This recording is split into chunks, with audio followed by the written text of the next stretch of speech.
নমস্কাৰ সকলোকে স্বাগতম জনাইছো আসাম কেৰিয়াৰ পইণ্ট ইউটিউব চেনেলৰ অন্য এটা নতুন ভিডিঅ'লৈ বন্ধুসকল আজিৰ ভিডিঅ'টিত আমি আপোনালোকৰ আগন্তুক অনুষ্ঠিত হ'ব লগা এডিআৰই গ্ৰেড 3 বা গ্ৰেড 4 পৰীক্ষাৰ বাবে প্ৰয়োজন হোৱাকৈ গণিতৰ আন এটা নতুন ভিডিঅ' লৈ আহিছো আজিৰ ভিডিঅ'টিত আমি কিছুমান সহজ পদ্ধতিৰ জৰিয়তে আপোনালোকক কোৱেশ্যনসমূহ কৰাই দিবলৈ চেষ্টা কৰিম সেয়ে আপোনালোকে ভিডিঅ'টো স্কিপ নকৰাকৈ শেষলৈকে চাই থাকক আৰু বহি আৰু কলম এটা উলিয়াই লওক যাতে আপোনালোকে আমাৰ লগতে কৰি গৈ থাকিব পাৰে আৰু আপোনালোকক কিছুমান শৰ্ট ট্ৰিক্স কৈ যাম লগতে কিছুমান সূত্ৰ কৈ যাম আপোনালোকে হেবিলাক নোট ডাউন কৰি ল'ব তো বলক দেৰি নকৰাকৈ প্ৰশ্নসমূহ আলোচনা কৰো প্ৰথম কোৱেশ্যনটো কি দিছে চাওক 1 আৰু 2 ৰ মাজত কিমানটা পূৰ্ণ সংখ্যা আছে যিবোৰ 2 আৰু 3 দুয়োটাৰে বিভাজ্য How many integers are there between 1 to 200 which are divisible by both 2 and 3 তো কি কৈছে চাওক 1 আৰু 2 ৰ মাজত কিমানটা এনেকুৱা পূৰ্ণ সংখ্যা আছে যিবোৰ 2 আৰু 3 চাওক 2 আৰু 3 দুইটাৰে কি হ'ব লাগিব বিভাজ্য হ'ব লাগিব তো আমি যদি সিম্পল সংখ্যাবিলাক চাবলৈ যাওঁ 1 2 3 4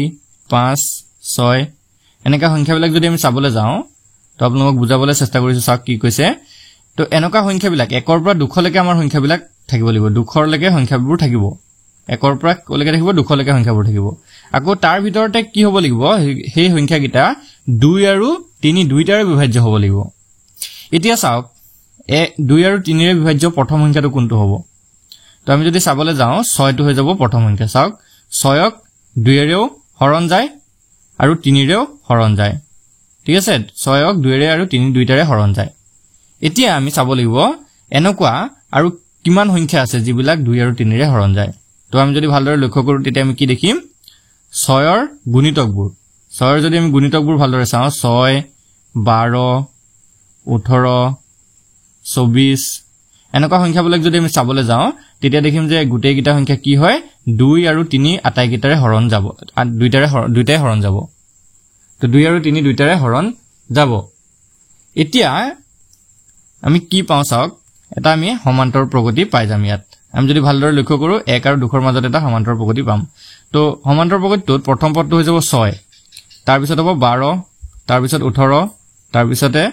24 এনেকৈ গৈ থাকি আমি কি পামগে 2 লৈকে পাই থাকিম এতিয়া 2 ৰ সংখ্যাটো 2 আৰু 3 ৰে হৰণ নাযায় চাওক 2 ৰে যদি যায় 3 ৰে কিন্তু নাযায় তো আমি যদি 2 ফালৰ পৰা চাবলৈ যাওঁ 198 টো হ'ব শেষৰ সংখ্যা 2 ৰ ফালৰ পৰা যদি চাবলৈ যাওঁ আমি 190 হ'ব শেষৰ সংখ্যা আপোনালোকে হৰণ কৰি চাব পাৰে 2 ক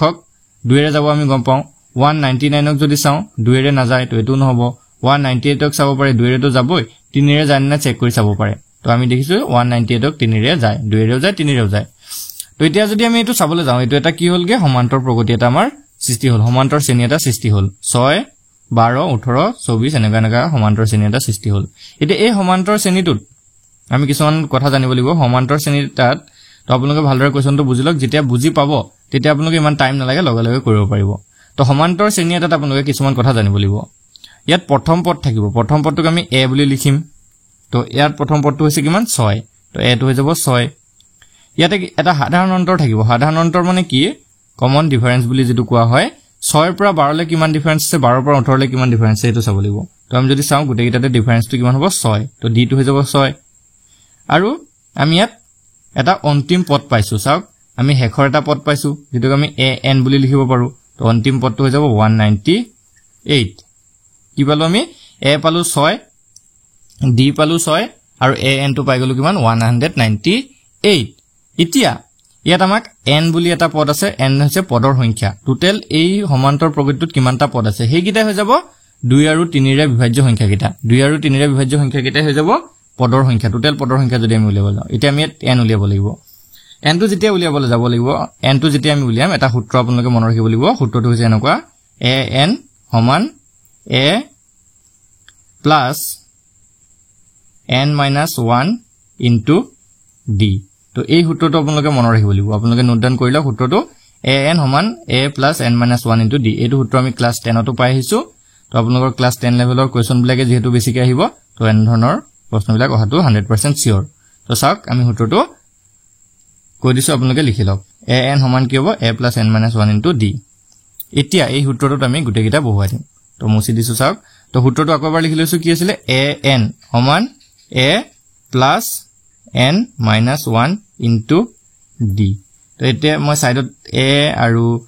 n আৰু d এগিটা লিখি লৈছো a টো আছিল আমাৰ 6 d টো আছিল 6 an টো আছিল 198 এতিয়া আমি n টো উলিয়াব লাগিব এতিয়া এই সূত্ৰটোত যদি আমি চাও an মানে কিমান 198 a মানে 6 plus n টো আমি নাজানো n টো উলিয়াব লাগে into 6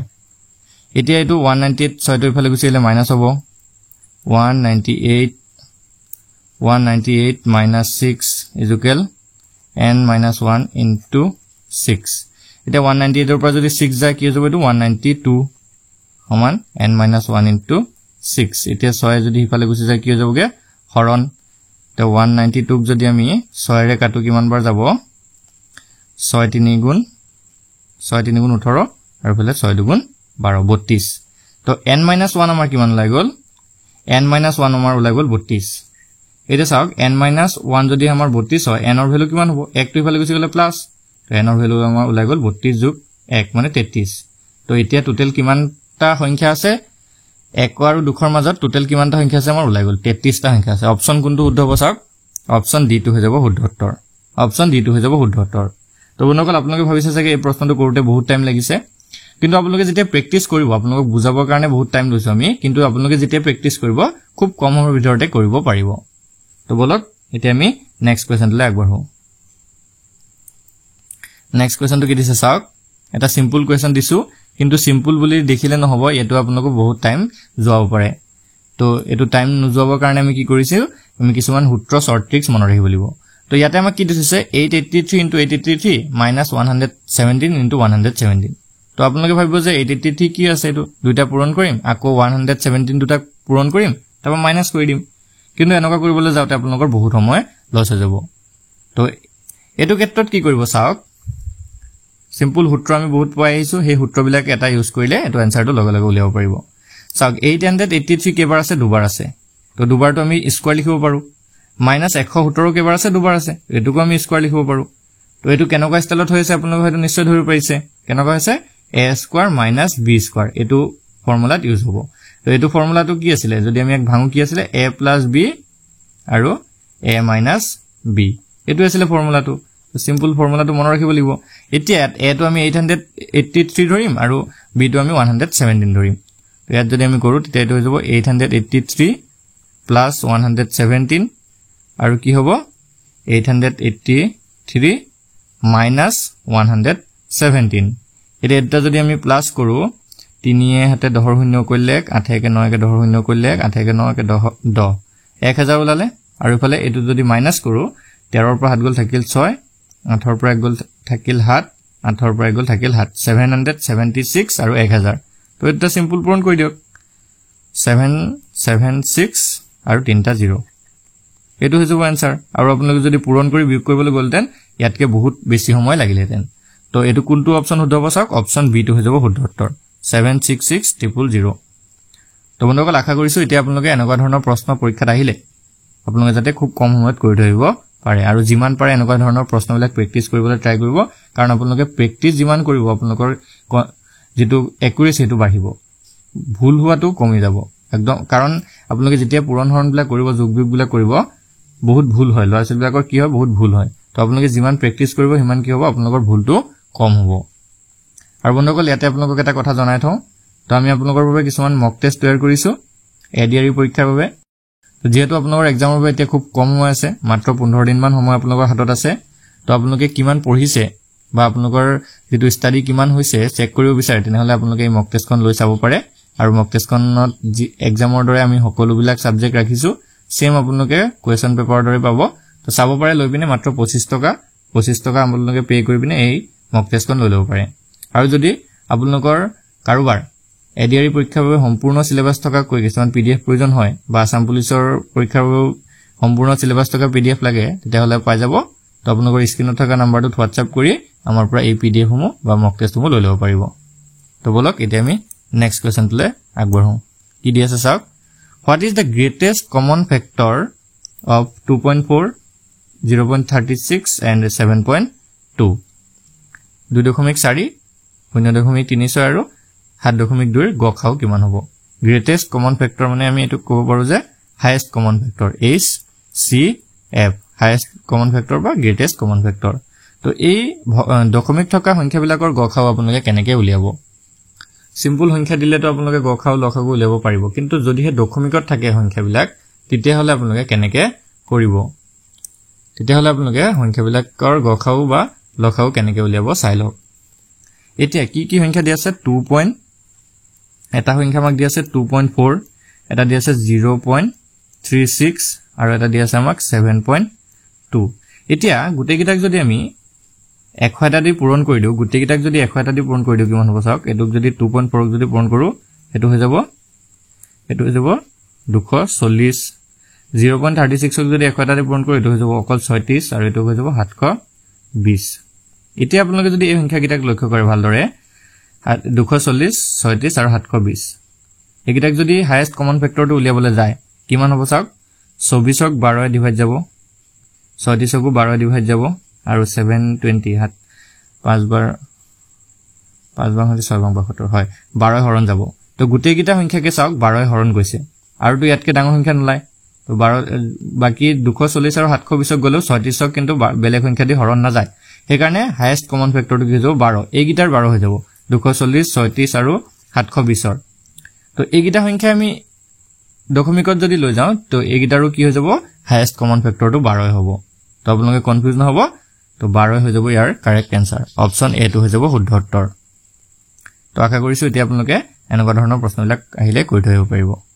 নেক্সট কোৱেশ্চন বিলাক বৰু কি দিছে চাওক খুব এটা ইম্পৰ্টেন্ট কোৱেশ্চন হয় আপোনালোকৰ এটো যোৱাবাৰ পৰীক্ষাত আহিছে two numbers are in the ratio 3:4 and their least common multiple যেটো আমি LCM বুলি কওঁ LCM টো দিয়া আছে 84 which of this will be the larger number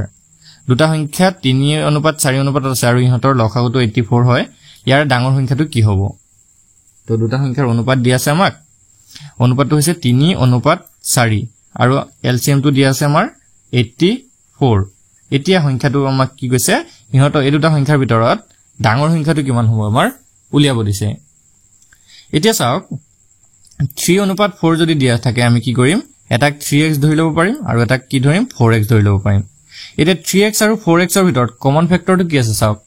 common ফেক্টৰটো যদি আমি চাবল যাও সাধাৰণ উৎপাদক যদি চাবল যাও ইয়াত x হৈ যাব সাধাৰণ উৎপাদক x হৈ গল সাধাৰণ উৎপাদক এতিয়া আমি যদি LCM টো উলিয়াবলৈ যাও 3x আৰু 4x ৰ যদি LCM উলিয়াবলৈ যাও আমি জানো সদায় সাধাৰণ উৎপাদকটো আগত আহিব তাৰ পিছত কি থাকি গল 3 আৰু 4 থাকি গল তো 3 পূৰণ কি থাকি গল 3 এটা থাকি গল আৰু 3 পূৰণ 4 হ'ব x পূৰণ 3 পূৰণ 4 এটো হৈ যাব LCM আৰু এই LCM টো আমাৰ 84 দিয়া আছে তো চাওক x * 3 * 4 এ আমাক কিমান দিয়া আছে 84 দিয়া আছে তো ইয়াৰ পৰা আমি x ৰ ভ্যালু উলিয়াই দিব পাৰিম আৰু x ৰ ভ্যালু উলিয়ালে আমি সংখ্যা কিটা উলিয়াই দিব পাৰিম তো এটো 3 4 গুণ কিমান হৈ যাব 12 আৰু 12 ত x পূৰণ কি হৈ গল 12 সমান 84 এটা 12 টো ইফালে গুছি গলে হৰণ হৈ যাব তো x সমান কি হৈ যাব 84/12 আৰু 12 যদি 84 হৰণ কৰো কিমান বাৰ যাব 7 টাইমছ হ'ব 7 বাৰং 84 তো x ৰ ভ্যালু ওলাই গল আমাৰ 7 এতিয়া আমি ডাঙৰ সংখ্যাটো যেহেতু উলিয়াব দিছিল আটাইতকৈ ডাঙৰ সংখ্যাটো তো হাতৰ লগত ডাঙৰ ৰেচিওটো কিমান আছিল 3:4 ৰ ভিতৰত ডাঙৰ ৰেচিওটো 4 তো 4 পূৰণ 7 কৰি দিও আনসাৰ ওলাই যাব 7 4 গুণ কিমান 28 7 4 গুণ কিমান 28 অপচন কোনটো হ'ব চাওক অপচন সি টো হৈ যাব শুদ্ধ উত্তৰ অপচন সি টো হৈ যাব শুদ্ধ উত্তৰ তো ইয়াৰ ভিতৰতে যদি আটাইতকৈ সৰু সংখ্যাটো উলিয়াব দিলেহেঁতেন চাওক ইয়াৰ ভিতৰতে যদি আটাইতকৈ সৰু সংখ্যাটো উলিয়াব দিলেহেঁতেন 3:4 ৰ ভিতৰত তো এটো হৈ গল 3 * 7 3 4 গুণ 3 7 গুণ কিমান 21 আটাইতকৈ সৰুটো হৈ গলহেঁতেন 21 আৰু আটাইতকৈ ডাঙৰটো দিলে কিমান হৈ যাব 7 4 গুণ 28 তো আশা কৰিছো এতিয়া আপোনালোকে এনেকুৱা ধৰণৰ প্ৰশ্নবিলাক পৰীক্ষাত আহিলে কৰি থৈব পাৰিব তো বলক আমি আগবঢ়ো নেক্সট কোৱেশ্চনটোলে কি দিয়া আছে চাওক তো এটো এটা খুবই গুৰুত্বপূৰ্ণ প্ৰশ্ন হয় ভগ্নাংশৰ LCM উলিয়াব দিয়ে যদি ভগ্নাংশৰ লসাগু উলিয়াব দিয়ে তেতিয়া হলে আপোনালোকে কি কৰিব কি দিয়া আছে চাওক 1/3 2/9 5/6 আৰু দিয়া আছে আমাৰ 4/27 এনেকা কেটামান ভগ্নাংশ দিয়া আছে আৰু এই ভগ্নাংশ কেটাৰ কি উলিয়াব দিছে LCM উলিয়াব দিছে লসাগু উলিয়াব দিছে তো এনেকা ভগ্নাংশৰ লসাগু উলিয়াবলৈ হলে কি কৰিব চাওক একদম সহজ কথা হয় আপোনালোকে কোনো ইয়াত ভয় খোৱাৰ কথা নাই তো ভয় খাব নালাগে একদম সহজভাৱে আপোনালোকে এটো কৰিব পাৰিব তো কি কৰিব চাওক ইহঁতৰ LCM উলিয়াবলৈ হলে প্ৰথমতে এটো ভগ্নাংশতে ওলাব LCM টো সদায় ওপৰত কি কৰিব ওপৰত আপোনালোকে এই আটাইকেইটা সংখ্যাৰ 1 2 5 আৰু 4 এই গোটেইকেইটাৰ এলচিএমটো লিখি ল'ব কি কলো মই আকৌ ভালকৈ শুনি ল'ব ওপৰত যিকেইটা সংখ্যা দিয়া আছিল ভগ্নাংশৰ লবটোত যিকেইটা সংখ্যা দিয়া আছিল 1 2 5 আৰু 4 এইকেইটা ওপৰত এইকেইটাৰ এলচিএমটো ওপৰত লিখি ল'ব আৰু তলত যিকেইটা সংখ্যা দিয়া আছিল 3 9 6 আৰু 27 এইকেইটাৰ HCF অৰ্থাৎ গখাউটো তলত লিখি ল'ব তো এইকেইটাৰ ওপৰকেইটাৰ এলচিএম আৰু তলৰকেইটাৰ HCF মানে ওপৰকেইটাৰ লসাগু আৰু তলৰকেইটাৰ গখাউটো আপোনালোকে যেনেকৈ আছে তেনেকৈ লিখি ল'ব আৰু এইকেইটা কৰি দিব যদি কটাকটি যায় কটাকটি কৰি দিব ওলাই যাব সিম্পল এতিয়া আমি এটো কৰি চাওঁ চাওক প্ৰশ্নটো এটা ওপৰত কি কি আছে 1 আছে 2 আছে 5 আছে আৰু 4 আছে আৰু এইকেইটাৰ যদি এলচিএম আমি চাওঁ কিমান হ'ব চাওক 1 2 5 আৰু 4 যদি আপোনালোকে এলচিএম উলিয়াব নাজানে তেতিয়া চাই লওক 1 2 5 আৰু 4 এইটাৰ যদি আমি কাটো 2 এৰে যাব 1 যাব 2 এবাৰ যাব 5 টো নামি আহিব 2 2 4 এইটা হৈ গল আৰু তো নাযায় একো সংখ্যাকে তো 2 গুণ 2 2 গুণ 2 2 5 গুণ 10 10 গুণ 20 তো এইটাৰ এলচিএম তো যাব কিমান 20 তো ওপৰত আমাৰ কিমান হৈ গল 20 আৰু তলত আমি কি কৈছিলো 3 9 6 27 এইটাৰ কি কৰিব লাগিব গখাউটো উলিয়াব লাগিব আৰু এইটাৰ যদি গখাউ উলিয়াবলৈ যাওঁ গৰিষ্ঠ সাধাৰণ উৎপাদক উলিয়াব লাগিব আৰু এইটাৰ যদি গখাউ উলিয়াবলৈ যাওঁ কিমান হ'ব চাওক 3 9 6 আৰু 27 গুটেকিটাকে কি হৈ যাব 3 এৰ হৰণ যাব সগে কাৰণ 3 যাব 9 যাব 6 যাব 27 হয় গুটেকিটা কি হৈ যাব হৰণ 3 এৰ হৰণ যাব তো তলত কি বহিব 3 বহিব এটো হৈ গলগে আমাৰ আনসাৰ আৰু যেহেতু কাটাকটি না যায় তো এটো হৈ গলগে আমাৰ কাৰেক্ট আনসাৰ অপশন সি টো হৈ যাব শুদ্ধ উত্তৰ 20/3 অপশন সি টো হৈ যাব কাৰেক্ট আনসাৰ তো আশা কৰিছো এটো আপোনালোকে বুজি পাইছে বন্ধুসকল যদি বুজি পাইছে আপোনালোকে কমেন্টত ইএস বুলি লিখি জনাই দিবচোন যে আমি গম পাই যাম তেতিয়া আপোনালোকে ভালদৰে বুজি পাইছে তো যদি বুজি পাইছে আপোনালোকৰ বাবে এটা কোৱেশ্চন ৰাখিছো সেম কোৱেশ্চন হয় আপোনালোকে কৰি চাব পাৰে কি দিয়া আছে চাওক 2/3 3/5 4/7 আৰু 9/13 ৰ এলচিএম কিমান হ'ব বুলি কৈছে 2/3 3/5 4/7 আৰু 9/13 এইকেইটাৰ আমাৰ কি উলিয়াব গৈছে এলচিএম উলিয়াব গৈছে তো মই কি কৈছিলো আপোনালোকৰ একেবাৰে সহজ হয় ওপৰৰ সংখ্যাকেইটাৰ এলচিএম লিখি ল'ব ওপৰত আৰু তলত যিকেইটা সংখ্যা দিয়া আছে সেইকেইটাৰ HCF টো তলত লিখি ল'ব ইয়াত যদি আমি চাবলৈ যাওঁ 2 3 4 আৰু 9 2 3 4 আৰু 9 এইকেইটাৰ যদি আমি এলচিএম টো চাবলৈ যাওঁ লসাগুটো কিমান হ'ব চাওক মই তলত সাইডত লিখি লৈছো 2 3 4 আৰু 9 2 এৰে কাটো প্ৰথমতে 2 গুণ 2 3 নামি আহিব 2 2 গুণ 4 9 নামি আহিব এতিয়া 3 এৰে কাটি দিও 1 নামি আহিব 3 1 গুণ 3 2 নামি আহিব 3 3 গুণ 9 এইকেইটা পূৰণ কৰি দিম 2 3 গুণ 6 6 2 গুণ 12 3 12 36 তো ওপৰত কিমান বহিব আমাৰ 36 আৰু তলত চাওক 3 আছে 5 আছে 7 আছে 13 আছে তো ইহঁতৰ যদি আমি সাধাৰণ উৎপাদক চাবলৈ যাওঁ এটাৰো সাধাৰণ উৎপাদক নোলাব তো এই চাৰিটা সাধাৰণ উৎপাদক নোলাব তো সাধাৰণ উৎপাদক যদি নোলায় এক এটা আমি পাতিব পাৰো তো কিমান হ'ব 36/1 আৰু 36ক 1 এ ডিভাইড কৰিলে 36 এ হ'ব তো ইহঁতৰ এই ভগ্নাংশকেইটাৰ এলচিএম টো হৈ যাব 36 অপশন এ টো হৈ যাব শুদ্ধ উত্তৰ অপশন এ টো হৈ যাব শুদ্ধ উত্তৰ তো একদম সহজভাৱে আপোনালোকে এনে ধৰণৰ প্ৰশ্নবিলাকৰ সলিউশন আপোনালোকে উলিয়াব পাৰিব তো বলক এতিয়া আমি নেক্সট কোৱেশ্চনটো আগবাঢ়ো নেক্সট কোৱেশ্চনটো কি দিছে চাওক সিম্পল কোৱেশ্চন হয় 306 আৰু 657 ৰ HCF যদি ন হয় ইহঁতৰ এলচিএম কিমান হ'ব তো এনেকুৱা ধৰণৰ প্ৰশ্ন একেবাৰে সহজ হয় আপোনালোকে এটা সূত্ৰ খালি মনত ৰাখিব লাগিব সূত্ৰটো হৈছে LCM into HCF সমান x into y এটো মনত ৰাখিব এতিয়া ইয়াত x আৰু y কি হয় সংখ্যা দুটা হয় দুটা সংখ্যা যদি দিয়া থাকে সেই দুটা সংখ্যাক এটাক x আৰু এটাক y ধৰি ল'ব আৰু LCM into HCF কৰি দিব এটাৰ পূৰণফলটো ওলাই যাব তো চাওক ইয়াতে LCM তো আমাৰ নাই দিয়া LCM তো আমি যেনেকে পাতিম HCF তো দি থৈছে 9 আৰু সংখ্যা দুটা আমাক দি থৈছে 306 পূৰণ 657 এতিয়া 9 তো যদি ইফালে গুচি যায় হৰণ হৈ যাবগে LCM তো আমাৰ কিমান ল'ব 306 পূৰণ 657 divided by 9 এতিয়া 9 যদি 306 কাটো কিমান বাৰ যাব চাওক 9 9 3 গুণ 27 28 30 9 4 গুণ 36 34 পূৰণ 657